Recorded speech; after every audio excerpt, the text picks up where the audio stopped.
guyya ege kanangane nandagane yerora kos nanufine nanjibine kabagawa kayo isanjijiramne Amanuel abako anisitamane guyya ege kanangane nandagane yerora kos nanufine nanjibine kabagawa kayo isanjijiramne Amanuel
Maqaba kanilma kanafara qulqullu waaqayyo tokko amiin kabajamtootaaf jaalatamtoota maatii waaqayyo kan Amaanu'eeliin amantoota kanafara qulqulluun qulqulloota kan kiristaanota jedhamtan ijoolleen haadha teenya qulqulleettii dubaroo Maariyaam akkam oltaan akkam sa'aatii kanaaf daqa kana geessan amiin waaqayyo akka badi balleessa keenya nutti lakkaa'in akka gaarummaaf gara laafummaa isaatiin sa'aatii qabnuuf daqa qabnu nu gahe maqaa waaqayyo kan ulfaate kan kabajame haa ta'u amiin akkasuma isa biraa waamnee isheen biraa hundanneenye haadha isaa kan taate haadha saba hundaa qulqulleettii dubaroo Maariyaam galanni fulfinni bara hanga baraatti haa ta'u amiin akkasuma ergamtoota duukaboota qulqulloota akka aangoo isaanii irratti galanni fulfinni isaaniif haa ta'u amiin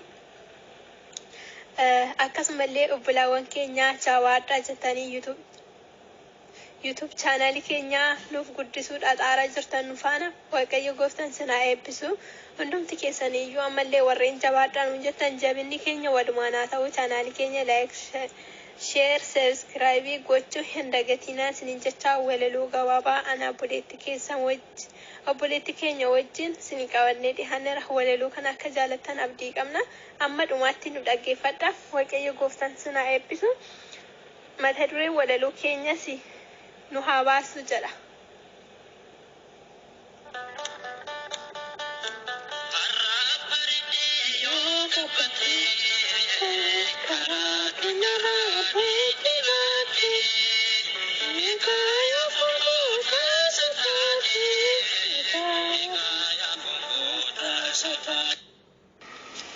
Nu haa baasu jala amantaan ganamaa tawaahidoo dagachuu fedha foonii jennee waaqayyo irraanfachuu mana isaa dhisnee addunyaa filachuu guyyaadhumaa sana abdiin gubachuu. Nu haa baasu jala kan waaqayyo filatee filannoo dhokkachuu ilma ishee barbaannee haadha isaa dagachuu daandii dhugaa dhiisnee kan sobaa yaadachuu. Nu haa oolchu jennaa osoo gaariin jiru waan hamaa hojjechuu qabeenya obboleessaa obboleettii naafuu waan gaarii dagannee waan hamaa dubbachuu firii gaarii buusnee kan yaraa facaasuu fedha foonii jennee addunyaa kakachuu fedha fooniif jennee addunyaan kakachuu. Nu haa baasu jala mana waaqayyoo dhiisnee addunyaa filachuu mootummaa isaa dhabnee abiddaan gubachuu jaalala balleessinee jibba baay'ifachuu sobarraa dhaabbannee waan dhugaa irraa fagaachuu. Nuwa oolchi jennaa Waaqayyo abbaa keenya ofitti uffachiisu abboommi isaanis ni asiifachi fiigu. Ulfaatoo fannoo isaa fulfina dhorkachuu oolmaa gaafjimataa sana sadaqachuu ulfaatoo fannoo isaa laphee irraa buufachuu harka daabiloosiin dhiinee gubachuu harka daabiloosiin dhiinee gubachuu. Guyyaa tokko ka'ee lubbuuttan dubbadhee ittuma sissiqee nagaas nan gaafadhee anis nan bashannanaa fedhes nan utaalaa ormi isaa miti lubbuu ana ilaalaa ormi si'ii miti lubbuu ana ilaalaa. Maal jechuu keessanii maaf akkana jettu akkamiin jiraadhaa waaqa koo dhiisanii addunyaa filattee ati ni bashannantaa waan gaarii se'inii booda ni gaabbitaa waan gaarii hin se'in booda ni gaabbitaa. Ni gaabbita jettee ani yoomiyyuu hin gaabbu hundumaa dhiisitii gara na kootti lubbuu hundumaa dhiisitii gara na koo lubbuu. Lakki yaafoon koo waan gaariidha jettee kanan na gorsite ammas nagaree kootu gaabbii galii qalbii kee hundumaan gooftaa kee ilaalii soomii fi kadhannaan waaqa kee wajjin turii waan asiif hin galle abbootiidhaan furii waan asiif hin galle abbootiidhaan furii. Maaluma naan jettaa hiriyaa koo lubbuu ati dhugaa jettaa namuu dhiisu gaabbuu wanta nani godhee anaaf miti cubbuu kanan sagaagadee hatee kanan awwaalee sobaarra gaabee kanan nama awwaalee caatii fi sigaaraa shiishadhaaf gajanaa kanan hundaa dhiisee dhuguman jaanja'a kana hundaa dhiisee kanuwwan jaanja'a.